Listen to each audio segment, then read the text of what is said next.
Breaking news at 11 o'clock out of New York City, where the NYPD and the FBI are expected to tell us the very latest as they continue their investigation into the deadly terror attack out of Lower Manhattan. Let's take a live look. You're looking at a media briefing room at the NYPD. Now, this terror attack happened Halloween afternoon, just blocks away from the World Trade Center. 8 people are dead and another 11 are injured. Now, as we wait for them to come up to the podium, let's check in real quick with your Weather on the Ones. Meteorologist Jamie Martin is joining us now live from the Weather Center with an update. Jamie, how's it looking outside for today? Yeah, David, actually looks very nice across Central Florida. Another very dry day across the region. We should have a lot of sunshine inland, just a couple of clouds along the beach, and that should be just about it. In fact, taking a look over towards Claremont right now, the Claremont cam showing nice, pleasant conditions, just a few fair weather clouds off to the east. Otherwise, mostly sunny skies will continue. As far as the temperatures go, right now it's 73 Daytona Beach, 75 in Titusville and Orlando, also Kissimmee, 71 in Sanford. Let's head back over to David. Continue to follow breaking news out of New York, where the NYPD and the FBI are going to be giving us the latest. We see them now approaching the podium there on your screen. Let's go to them now live.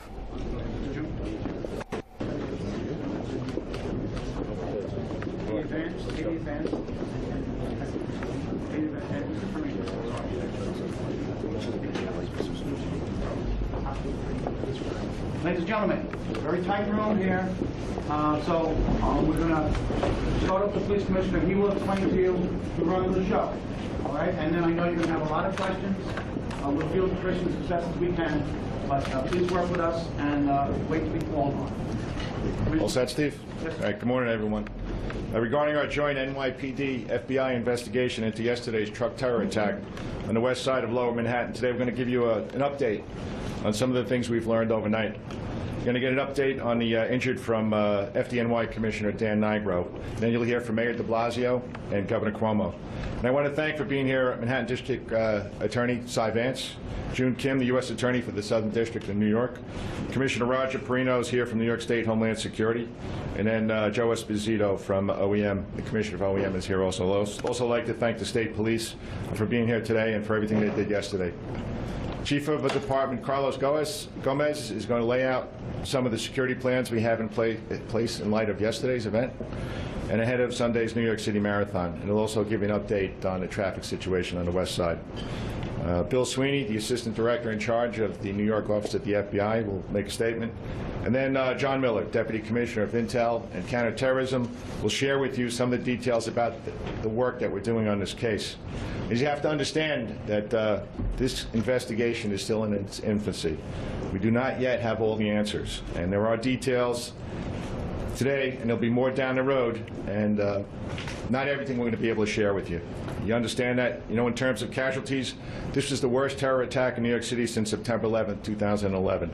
I want to take a minute to commend all New Yorkers. I want to commend everyone who lives in, works in, and visits our great city, because no one in this city is complacent. We saw the strength of that resolve last night with the very large crowds that attended the annual Halloween parade in the Village. And we'll see it again on Sunday, when 50,000 people compete in a marathon and another 2.5 million people cheer them along the route. The NYPD, the FBI, and all of our law enforcement and private sector partners remembers our past. We work very, very hard together each and every day to prevent the type of thing that occurred here yesterday. What happened yesterday was not okay. It will never be something any of us will just accept as inevitable. Since 9/11, we, again along with our partners at the local, state, and federal level, have disrupted or prevented 24 plots against New York City. Countless lives have been saved. But none of that matters when 8 innocent lives are taken by a criminal committing a cowardly act, driving a rental truck. We are working hard to get to the bottom of exactly what happened yesterday and why. And we're working tirelessly to prevent anything like this from getting repeated. I tell you as often as I can that true public safety is a shared responsibility. Law enforcement, government agencies are doing what we can. And the men and women who work with us do it better than anyone, anywhere in the world. But we need everyone's help. There are more than 8.5 million people in New York City, plus all the people who commute in every day and all the tourists. That's a minimum of 17 million extra eyes and ears and gut feelings. that can remain vigilant on behalf of all of us. I talk about this all the time. If you see something out there that doesn't look right, if it makes you uncomfortable, you have an obligation to make a call or to flag down a police car. At least give us the opportunity to investigate that. I want to thank everyone for their ongoing help today and every day. Thank you again for the swift response yesterday by the NYPD officers, the New York State Police, the firefighters, and EMS workers who did a really great job under the circumstances. And right now, let me introduce FDNY Commissioner Dan Nigro. Dan's going to give you an update on the injuries from yesterday. Dan? Thank you. And I'm going to be very non-specific regarding the privacy of the victims. There were 20 victims at yesterday's attack. 6 of them were pronounced dead at the scene. We transported 14 victims to 3 hospitals. 2 of those victims were pronounced. So the total number of deaths were 8. 6 of those were citizens of other countries, 5 from Argentina, 1 from Germany, 2 were Americans. Of the 12 remaining, thankfully, 3 have been released from the hospital. 9 remain in the hospital. 4 of those were critically injured, but are in stable condition. The others are seriously injured. The injuries ranged from a bilateral amputation to serious head, neck, back and chest trauma, and trauma to arms and legs. This was a heinous attack that resulted in 8 deaths and serious injuries. Our prayers are with the families of those who died and those who remain in the hospital. Thank you, Commissioner Nigro, and thank you to all the men and women of the FDNY, all the first responders, all the EMTs who went to the aid of those who were afflicted and did it so well. I want to start by thanking all of my colleagues who are here. Thank you, Governor Cuomo, and all of our state partners who are here, all of our federal partners. Thank you, Congressman Jerry Nadler, for joining us. Everyone's here in common cause. This was an attack on the United States of America, an attack on New York City, an attack on our people, and it was the definition of terrorism, an effort to take away people's hope and spirit and to make them change. And what New Yorkers showed already is we will not change. We will not be cowed. We will not be thrown off by anything.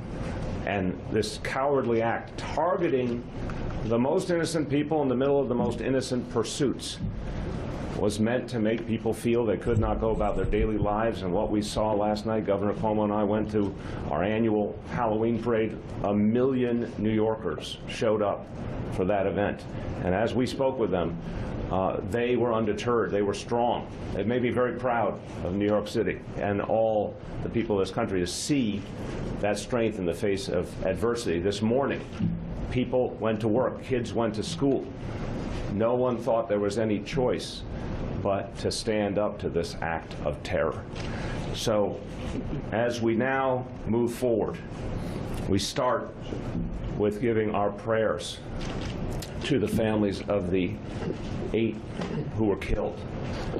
They, as you heard, 6 of them came from other nations here because they saw New York as a special place to be, and we now and forever will consider them New Yorkers. They shared this tragedy with us. We will remember them as New Yorkers. They were here because this city is a beacon to people all over the world, a place that every kind of person comes to and is respected, and that won't change. 8.5 million people here. We understand this was an attack on our values.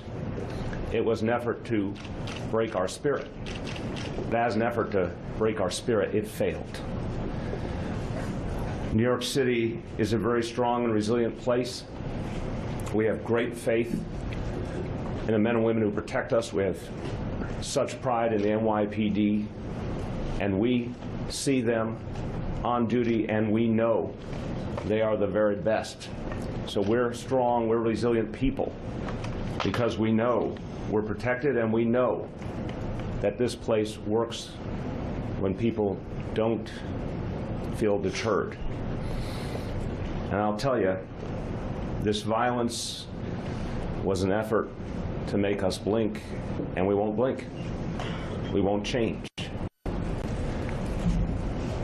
The NYPD yesterday showed us once again how much New Yorkers can rely on them, and I want to commend Officer Ryan Nash. I spoke to him earlier today, a good young man, 5 years on the force. He was very humble about what he did, but what he did was extraordinary and gave people such faith and such appreciation in our police force. Now, this investigation, as you've heard, has just begun.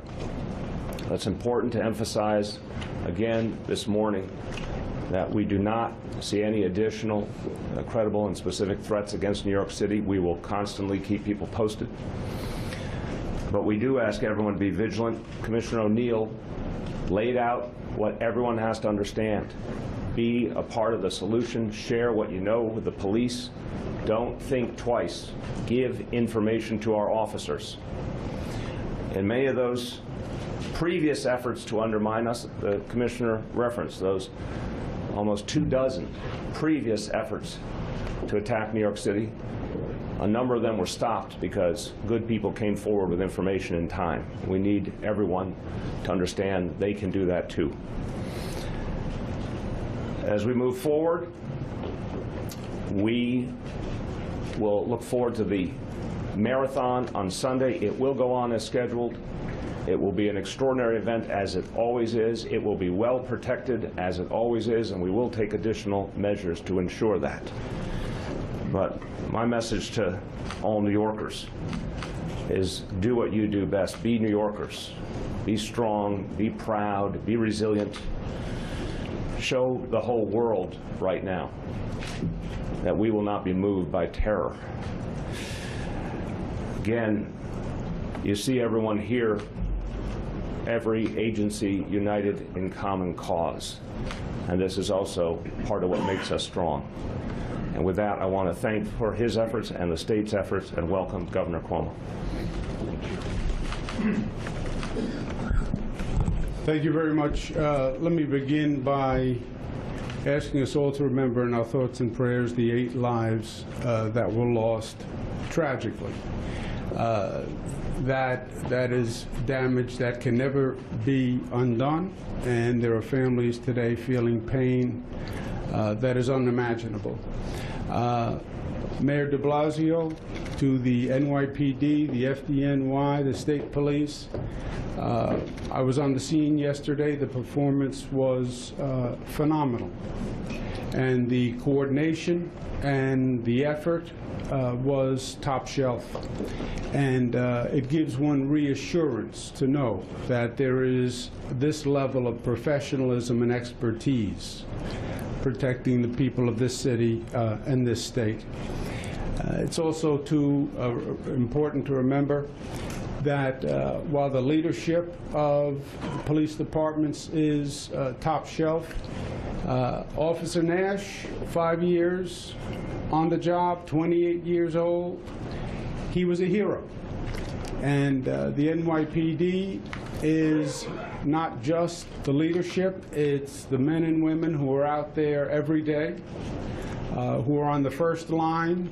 And I think Officer Nash really showed how important they are and how talented and how brave. So we all applaud and congratulate him.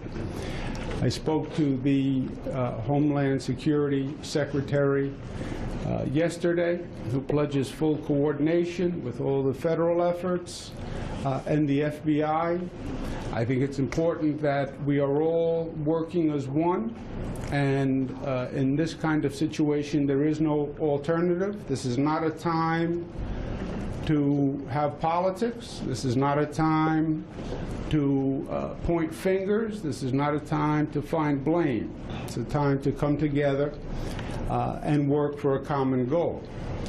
The effort yesterday killed 8 people. But in my opinion, the effort failed, because the effort was not to kill 8 people. The effort was to disrupt us, to terrorize us, to scare us, to create mayhem. That's the effort. That's the goal on all of these attacks. New York is a special target because we have that Statue of Liberty in our harbor that we're proud of, holding up the torch for freedom and democracy. But we've seen it all around the world, and it is to create mayhem and terrorize. And it failed. The mayor is exactly right. The Halloween parade last night was a beautiful example of the failure of the attempt. 1 million New Yorkers came out with their families, with their children. They celebrated. They were there just a number of hours after the incident. And it was New York's way of saying, we will not be deterred. We are not terrorized. You will not win. We said that in 1993 after the World Trade Center bombing the first time. We said that after 9/11. And we said that yesterday, unprompted, spontaneously. They were all there. And the mayor and I marched, and it was really reassuring to see the resilience of New Yorkers. Now you'll see increased police presence all across the metropolitan area. We are going to double the number of bodies at places of congregation, airports, tunnels, Penn Station, which has 600,000 people that go through it every day, the most heavily traveled transportation hub in the hemisphere. I don't want anyone to draw any inference from that. We don't know anything. We're not responding to anything. It's just as a precaution. Same thing at the marathon. The marathon will go on because New York goes on, and it's an important event for all of New Yorkers.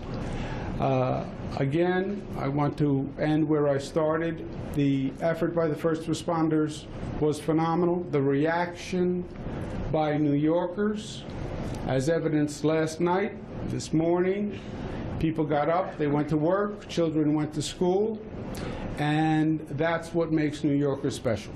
That strength, that resilience, that ability to be undeterred in the face of ugliness and the actions of a depraved coward, because that's what this was. This was the actions of a depraved coward.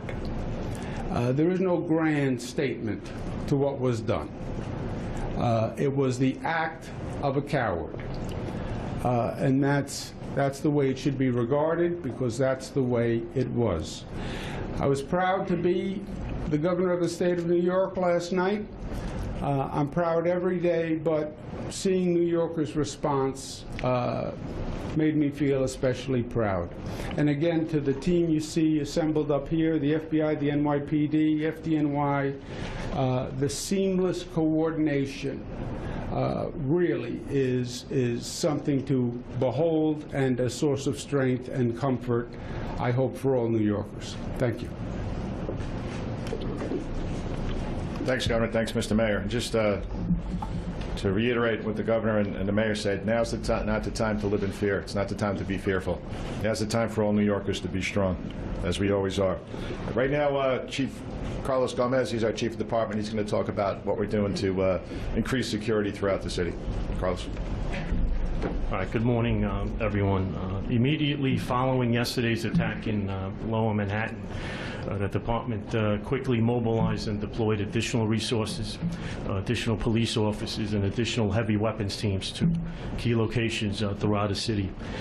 Last night's Halloween parade, which attracted over 1 million participants, was also, security at that parade was also enhanced. We added more sand trucks, we added more blocker vehicles to the side streets that led onto 6th Avenue, and we also assigned more heavy weapons teams, not just to the parade, but to the surrounding surrounding area.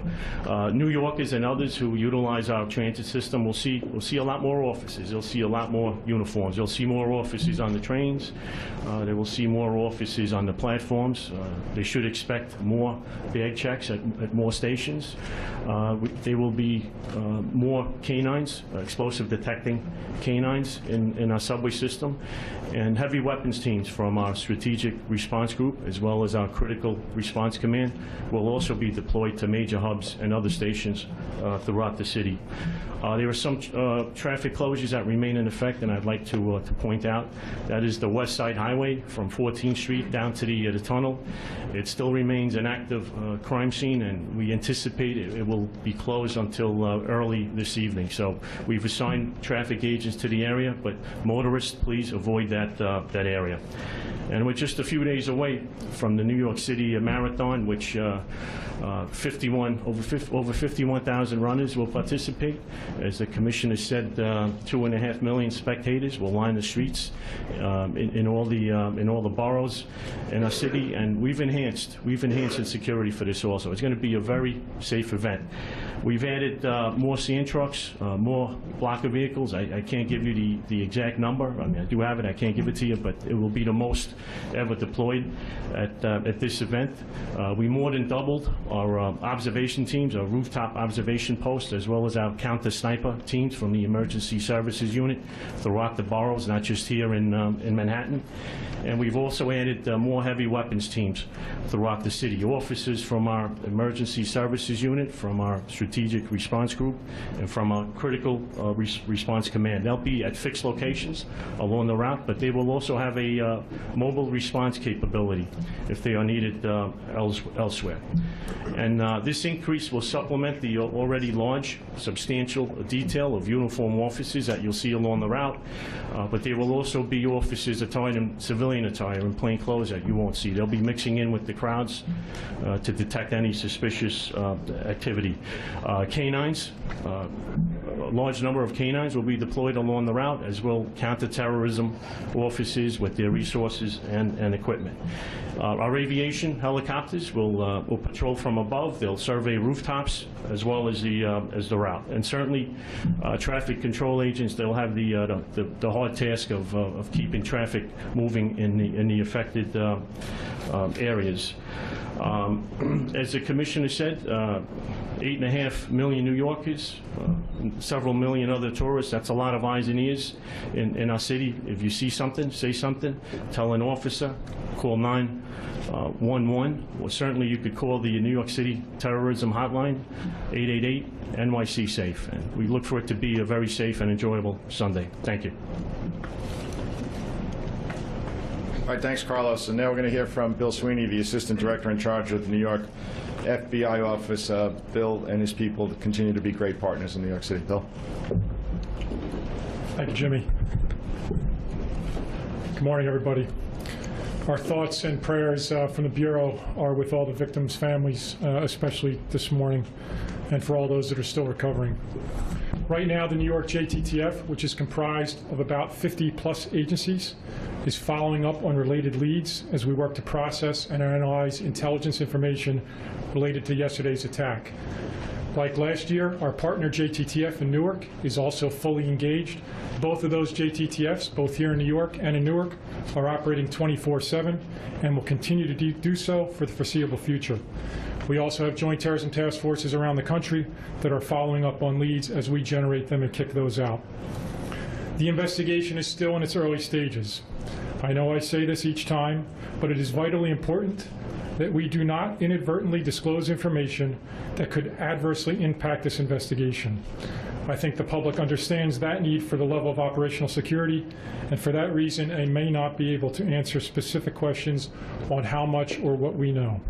I can say we've been conducting searches throughout the night and into this morning.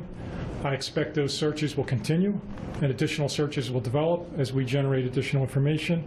I expect evidence collection on the scene to continue till at least early this afternoon, but more likely till early this evening. We are very grateful for the patience and the resiliency of the workers and the people that reside in the Tribeca area. I'm asking the public to call us with any information that you may have. We've set up a hotline. The two numbers are on the chart to your left. The first, nationwide, 1-800-CALL-FBI. Obviously, the NYPD number is up there as well. But we have a second site, which is vitally important. It is a link where the public can upload their videos and their photographs that they may have obtained when they were down at the scene. That link is fbi.gov/NYC Tribeca. That allows the public to upload those videos so we can review them for additional evidence. Thank you for your cooperation. Thanks, Jimmy. All right, thanks, Bill. And now John Miller is going to give us an updated chronology, what happened yesterday, and he's also going to talk a little bit about the investigation. Again, what Bill said, I know you're going to have a lot of questions, but we have to let this investigation get more mature. It's not even 24 hours yet. There's going to be some things we can tell you. There's going to be a lot of things that we can't tell you. So, John? Thanks, Commissioner. Just to reiterate, we are in the early stages of this investigation, so the information I'm going to give you today remains preliminary, meaning some details, timelines, etc., may change as we develop more granular information. This investigation is being carried out jointly by the NYPD FBI Joint Terrorism Task Force and the Intelligence Bureau of the NYPD with the Counterterrorism Bureau, and hundreds of detectives from the NYPD Detective Bureau who responded to the scene and worked through the night developing evidence and from leads. The timeline as we have it now starts at 2:06 p.m., at which point the suspect rents a large vehicle from the Home Depot located in Passaic, New Jersey. According to license plate readers on the George Washington Bridge, he exits the bridge into New York City, southbound on the West Side Highway at 2:43 p.m. At 3:04, a Port Authority camera on top of an air vent outside the Holland Tunnel shows the vehicle entering the bike lane and traveling at a high rate of speed southbound at West Street and Houston Street.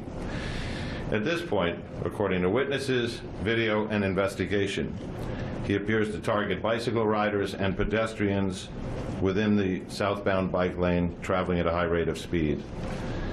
That ends when he collides with the school bus, injuring a number of additional people.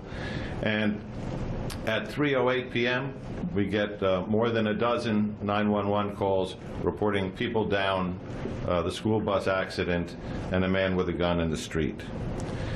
Two 1st Precinct police officers who were out on another call are alerted by civilians about the activity going on outside. They leave that location. They're joined by a 3rd officer. They observe a man who appears to be waving a gun and yelling at the scene of the accident, and they observe people down on the scene. One of those officers, Brian Nash, takes action and fires his service weapon, bringing the attack to an end. As the injured were being removed by fire department and EMS personnel and being triaged at the scene, a perimeter was set up around that truck, and the NYPD bomb squad was called in to clear that vehicle for any suspicious devices. The suspect is identified as Seyfulo Sepov, a 29-year-old legal permanent resident of the United States who came into the country from Uzbekistan in March of 2010. Overnight, based on the investigation, there have been a number of search warrants executed, and there may be more. Witnesses interviewed, associates tracked down, and other activity. We've been able to piece together a number of facts. Recovered in and around the vehicle were multiple knives, the 2 imitation pistols, one a paintball gun, the other a Crossman pellet gun. As you know, there are 8 dead and 12 injured. We have a lot to go through. The Detective Bureau in particular, using hundreds of detectives, has been going up and down the West Side Highway on both sides of the street, meticulously trying to pick up every piece of video from every security camera, every traffic camera, every bank camera, anything that will help us put together this timeline and have the imagery to go with it so we can reconstruct as much of this as possible. We'll also be reviewing license plate reader data, not just our own, but from the surrounding area to help reconstruct the suspect's movement over the preceding days, as well as interviews with associates. The suspect was transported to Bellevue Hospital. We are awaiting to hear an update on his condition today. Obviously, he is in custody and under arrest. Based on the investigation overnight, it appears that Mr. Sapov had been planning this for a number of weeks. He did this in the name of ISIS, and along with the other items recovered at the scene was some notes that further indicate that. He appears to have followed almost exactly to a T the instructions that ISIS has put out in its social media channels before, with instructions to their followers on how to carry out such an attack. At this point, we'll open it up for questions. Commissioner Wilfield, some questions. Sure. Were there any followers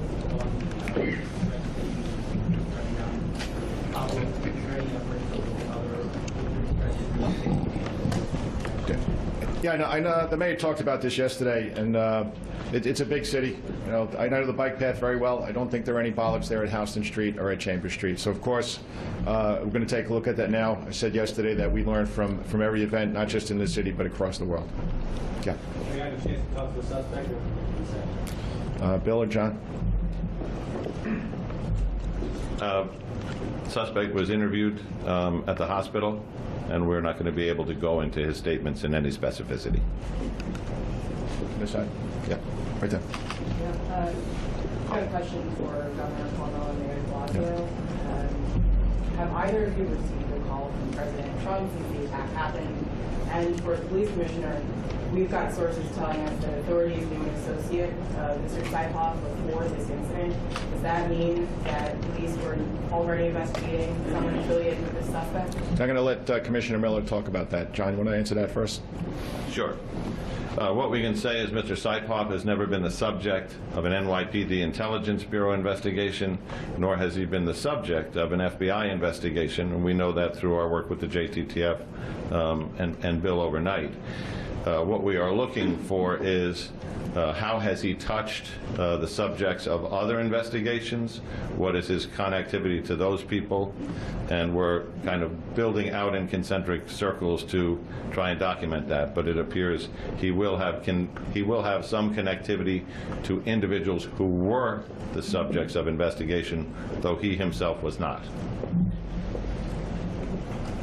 I received calls yesterday from the Homeland Security Secretary and from the Homeland Security Advisor in the White House, Mr. Bossert, and both offered any and all help to New York City in this moment, and said they would be 100% available to us in any way going forward. So those calls happened, give or take 7 o'clock yesterday evening. Not from the President directly, no. I received no call from the President. I also received a call from the Homeland Security Secretary, Acting Secretary Duke, and we spoke about coordination of resources, JTTF, FBI, but basically, did we need any other assistance from the federal government? I actually received a phone call from the acting secretary also, a little bit after 8. Yep, David. Commissioner, watching for Governor Cuomo and Mayor de Blasio, I mean, are you bothered that you didn't get this call, but the President went on Twitter to essentially attack a New York senator, accusing him of being contributing to this through his policies? Look, I'm not bothered at all because 2 senior officials called promptly and offered help, and I think that was appropriate. I think we are here to talk about this situation, the facts, and no one up here wants to politicize any of this, and I don't think anyone should be politicizing this this tragedy at this moment in time. I think every focus should be on those whose lives were lost, on their families, on the work we have to do in this investigation. I am not bothered that the President didn't call. I am bothered by an attempt by anyone to try to politicize this situation. That plays right into the hands of the terrorists. They're trying to disrupt. They're trying to create mayhem. They're trying to divide. The point is to do the opposite, is to unite, normalcy, proceed as one. So to politicize this event, I think, is wholly counterproductive. Commissioner, is it the opinion of investigators that this suspect brought the imitation weapons and in an effort to sort of be killed by police or commit suicide? It seems like he maybe was fleeing, but he remains on the scene. Are you talking suicide by cop? No, we haven't made that determination yet. Yep. In the back. Commissioner, with respect to the radicalization, you've already alluded to this is a terrorist investigation, certain things belonging to ISIS. Is there any sense at this stage of the investigation how or when this individual became radicalized to carry out this attack? No, it's too early in the investigation to tell you that. Okay, Rocco. Maybe the Commissioner Miller, Commissioner, is there anything out of the ordinary Trump's rental in terms of dialogue with Blade or how he paid for A and B? Does video show anything in particular before actually getting onto the site? As far as the truck rental goes, those interviews are being conducted, and I haven't seen that. But there was certainly nothing unusual enough to cause anybody to call.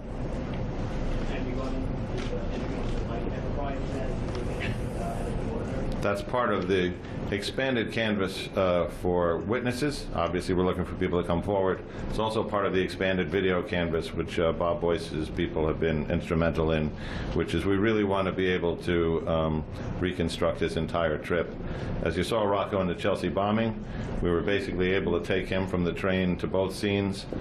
We expect to try and come as close to that as we can here, too. Just a follow-up on the truck question for Commissioner. If I know that you spoke to a lot of companies that rent trucks, was this particular Home Depot one of them? So our Nexus program within the Intelligence Bureau and the SHIELD program within counterterrorism does the outreach on a fairly wide level. The Nexus program from Intel has visited more than 100 of the truck rental places within New York City. We work with the Department of Homeland Security and their programs and other agencies to cover the ones outside the city. And I can't tell you to a level of specificity whether that program got to this location, but I can tell you as early as 2 weeks ago, we were engaged with them and the New York State Police doing the areas around New York City. Yeah.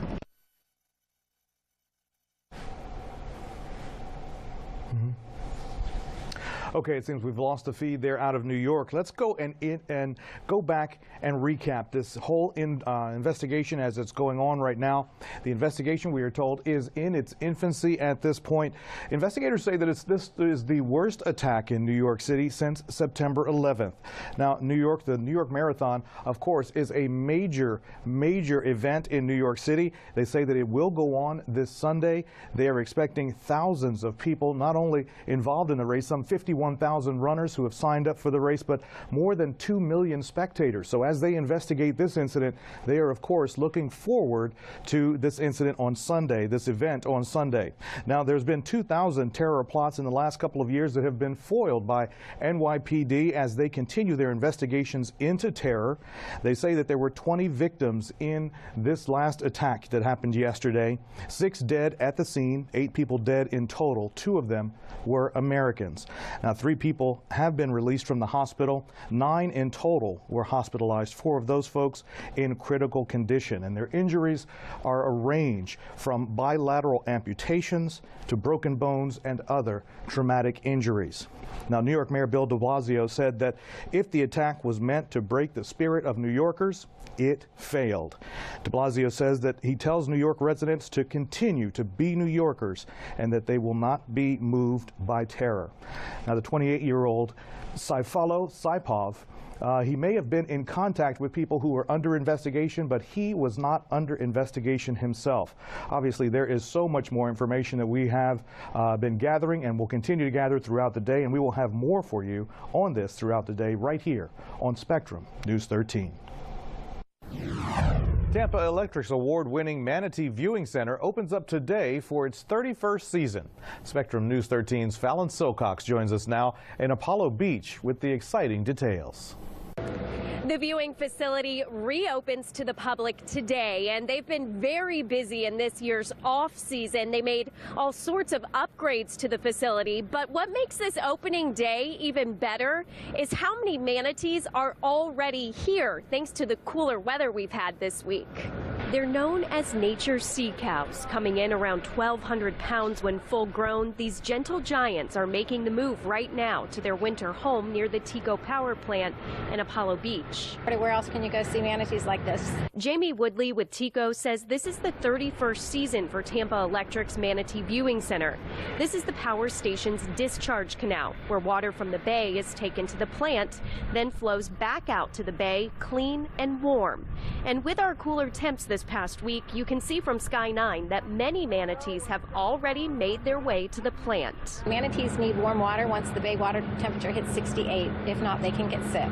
So they come in here and congregate. We'll get 300 plus manatees in here, and you can see them up close, so it's an interesting thing to see. And this year, you'll be able to see these guys even better. During the off-season, crews installed a 900-foot tidal walk that sits 5 feet higher, giving you the perfect placement to see the manatees. And it's comforting. It's a quiet, and when you look out over the manatees, it just kind of soothes you. And you can come check out the manatees for yourself. The facility is open from 10 to 5, 7 days a week. It's absolutely free, and it'll be open through April 15th. On scene in Apollo Beach, I'm Fallon Silcox, Spectrum News 13.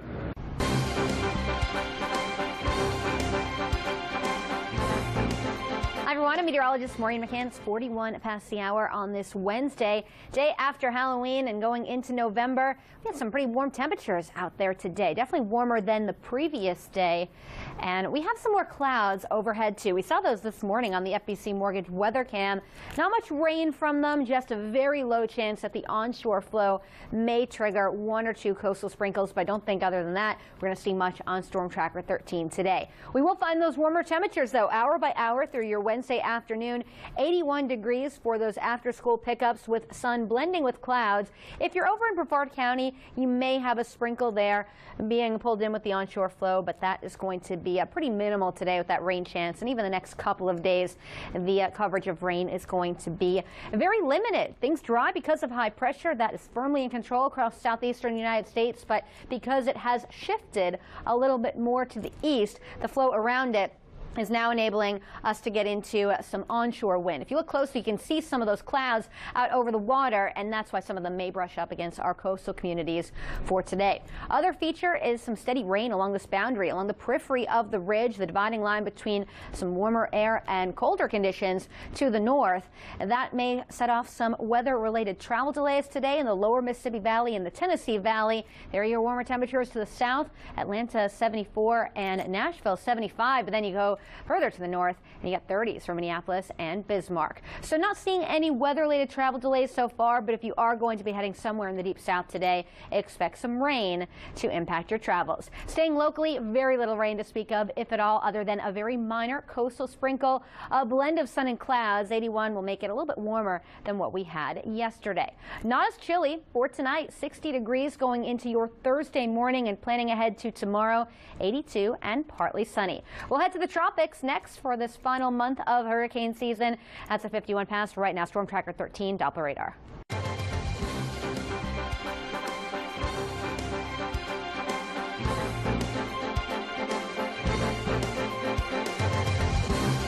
Rumors are still swirling about who will replace fired Florida football coach Jim McElwain. The chances of a big name from Central Florida jumping to the Gators right after the break here on Spectrum News 13. Thank you. You're watching Central Florida's only 24-hour news channel, Spectrum News 13. News, weather now, exclusively on Spectrum. Bad weather can happen at any time. That's why you need a radar that's on all the time. Storm Tracker 13. Let it rain.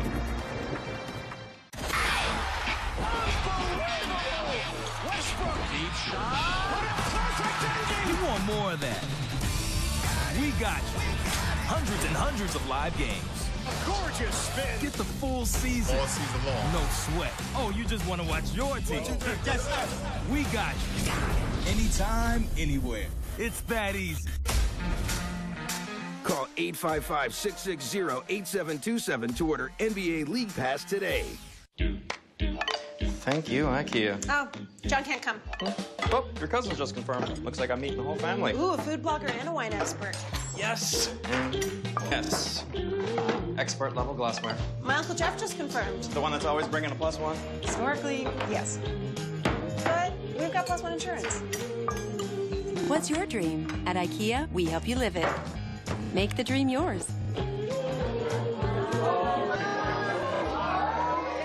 I'm Todd Miner. I get calls all the time from people who've settled their injury case using another attorney, only to find out later that their settlement wasn't enough to cover all of their medical bills and expenses. As a former attorney for the largest auto insurance company in the country, I'll bring everything I learn on their side to your side and provide you with a free, honest, and accurate evaluation of your case. So call me today or visit toddminerlaw.com. Listen up, sales team. Are you ready for the largest sales event of the year? Are you ready to grind it out and close some deals? Well, we must hit our goal by December 31st, no matter what. Now let's go out there and adopt some animals. That's right, Central Florida. Reed Nissan's 90-day Adopt-a-thon is back. We must adopt 2,000 animals by December 31st. To adopt your pet, visit friendandreed.com or go to a Pet Alliance location today. Local Forecast is brought to you by the Fighter Law Firm. Car accident? Don't just hire a lawyer, hire a fighter. 100% veteran owned. 407-FIGHTER.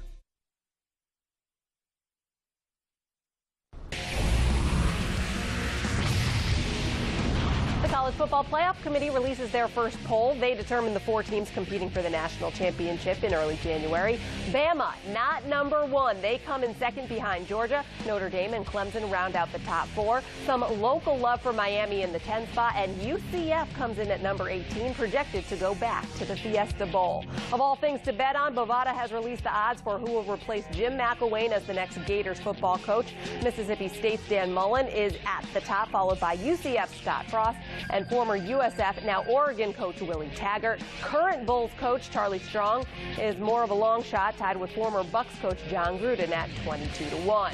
The Orlando Magic have declined the 4th-year option on forward Mario Hezonja, the 5th overall pick from 2015. He will become a restricted free agent this July.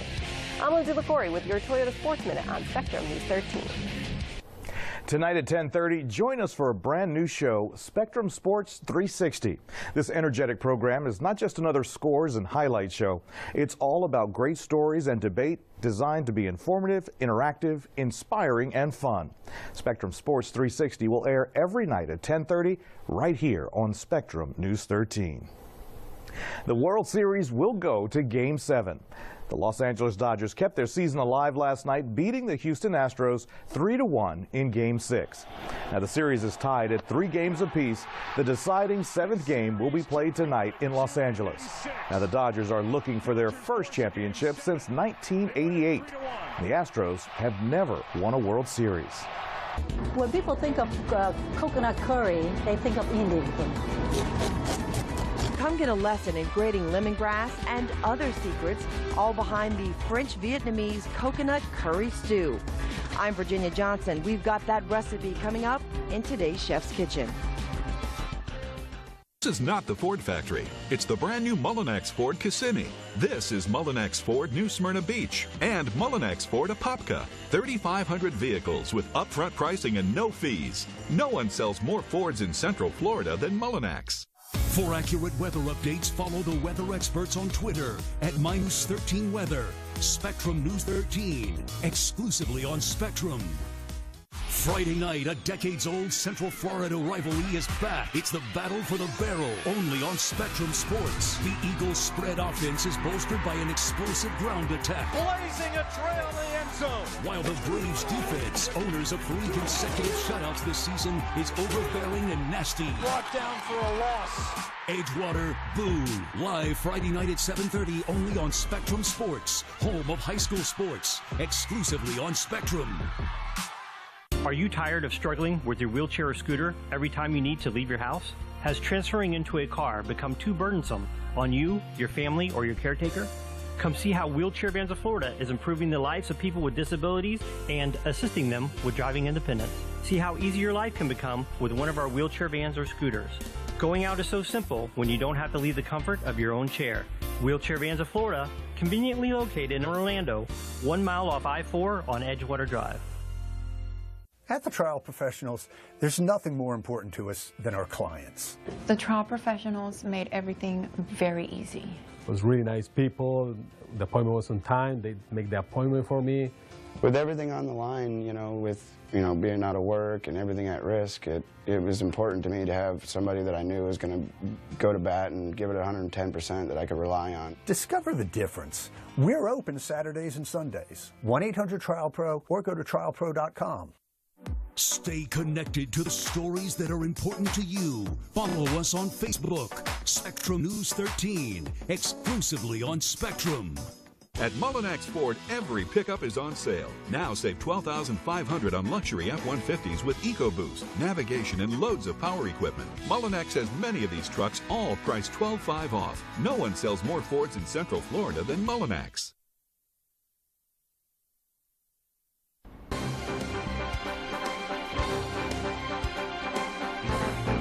Tropical update time here with your weather on the ones because it's 51 past. We'll head to the Atlantic in just a moment because we have some extra clouds that are filling in for our coastal counties. But inland today, removed from the cloud cover, you're finding brighter skies. That includes Claremont, although there will be some scattered clouds from time to time. We'll talk about your Wednesday weather in just a moment. But let's focus on the tropics now. 30 days to go if you're counting down until hurricane season officially comes to a close. Nothing with the name right now, nothing threatening land. There has been one area we've been watching in the open Atlantic, but even that is looking less promising for development. The next system to get a name would be called Rena, followed by Sean. Hopefully we don't hear from any of these, but we have cracked quite a dent in the list for 2017, with Philippe being the most recent storm. Now, during the month of November, the water tends to be a little bit cooler, and the conditions aren't as favorable for widespread tropical development like we see across the open Atlantic earlier in the season, but the favored waters aren't too far from Central Florida, over the Bahamas and Cuba and the Western Atlantic. So we're always scanning Storm Tracker 13 for development, but there's nothing happening right now. We just had this one broad area of low pressure between Bermuda and the Azores, but now that has been showing less promising signs of development, and we're okay with that. So things are overall quiet in the Atlantic. Back here at home, we have some clouds out over the water, and some of those are going to be brushing up against our coastal counties today. The further inland you go, the better your chances are for sunshine. But either way, that onshore component to the wind will help drive up our temperatures today to be a little bit warmer than where we've been the past couple of days. And there's that deeper moisture coming in with the deeper greens showing up along the coastline and out over the water. So that's why there may be some coastal sprinkles in the coming days. But really, this weather pattern is going to be pretty quiet. We'll hold off on the steady rain, which is off to the north of us. Our rain chances will stay low right into the weekend. Our temperatures are going to get a little bit warmer, too, as the week wears on, as the ridge builds to the south of us and to the west. Meanwhile, a deeper area of low pressure is going to keep the cooler temperatures off to the north. As we look at the national trend, the jet stream, that river of strong upper level winds kind of dividing the warm and the cold, that's going to keep us with some warmer temperatures in the extended forecast if you didn't like the cooler weather that we had the past couple of days. Here's what's in store for today. Temperatures will be around 80 degrees, more clouds at the coast, more sunshine inland, but either way, it's not going to be as entirely clear as what we had the past few days. Temperatures will be on either side of 80 degrees. Fast forward to Friday, 7:30 kickoff, Edgewater and Boone playing, and temperatures temperatures should be in the upper 70s. There will be some clouds overhead for that game. Very low chance of a sprinkle. Keeping the rain chances pretty minimal today through Friday outside of a coastal sprinkle. We'll bring them up to 20% over the weekend, both Saturday and Sunday. There are your warmer temperatures. The average for this time of the year is 81, and we should surpass that each day in the 7-day forecast, but today we'll be right in line with it. See you again in less than 10 minutes with more weather on the ones. Right now, Storm Tracker 13 Doppler radar.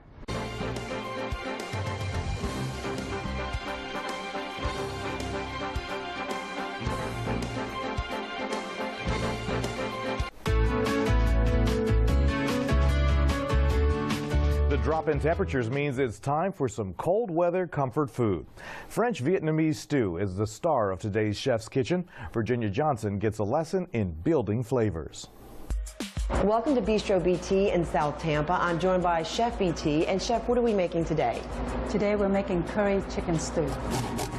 Chef starts the marinade for the chicken by grating lemongrass. You get the best flavor. You get the maximum flavor out of the lemongrass. Or you can smash it to release the flavor. Slice it really, really thin. That too can be done if you don't have a cheese grater. Okay. If you're a savage, sorry. Chef mixes in the rest of the ingredients and marinades overnight, or at least 3 hours. At the stove, Chef starts with 2 pans, searing the vegetables first. A little stronger outer layer so it will not fall apart when you stew it. There are carrots, patatas, a sweet potato relative, parsnips. So parsnip is like a white carrot, but much more flavorful. And onions. In her second pan, Chef sears the marinated chicken and adds the seared veggies. The stew is coming together. Now I'm adding the coconut milk, chicken stock, or coconut water is fine too, but I think chicken stock have a deeper flavor. Chef adds seasoning, fish sauce, and the rest of the grated lemongrass. Now, the lemongrass penetrates into the chicken, but now it have a chance to penetrate into the coconut milk. She even chops and adds stalks of lemongrass for a deeper flavor. After simmering for 35 to 40 minutes, it's ready to plate. A Vietnamese chicken curry stew with hot French bread.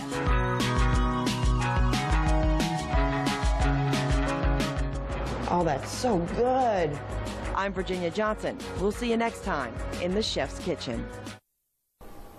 Now, if you would like to get the details on the rest of the marinade and try the recipe at home, check it out on our website at mynews13.com. There you'll also find more information about Bistro BT. This was an act of terror, and a particularly cowardly act of terror. Ahead in our next half hour here on Spectrum News 13, 8 people are dead following a terror attack in Lower Manhattan. Details on the suspect, now in custody, topping our next hour. Plus, your weather on the ones every 10 minutes. Keep it right here. Time now for a look at what's happening in our community, sponsored by Todd Minor Law.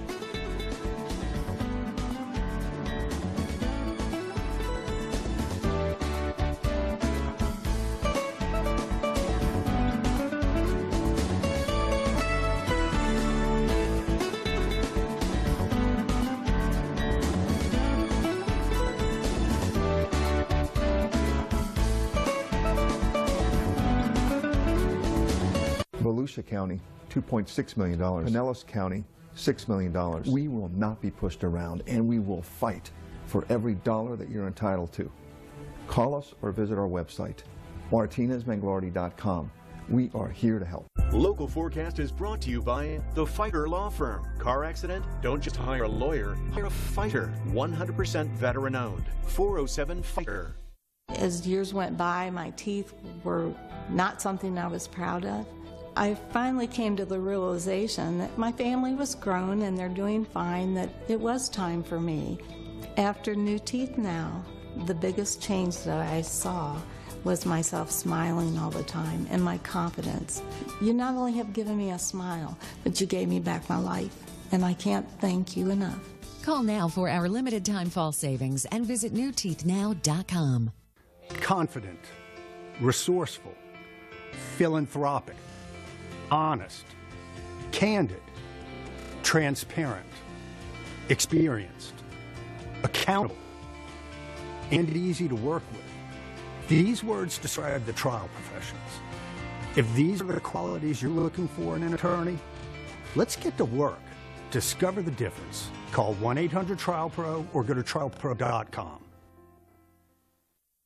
Nick Bolton here with the new Tac Light Lantern from Bell & Howell. The Tac Light Lantern collapses down smaller than a smartphone and weighs less than a pound. But don't let its small size fool you. It's twice as bright as an ordinary lantern. Plus, this lantern is built like a tank.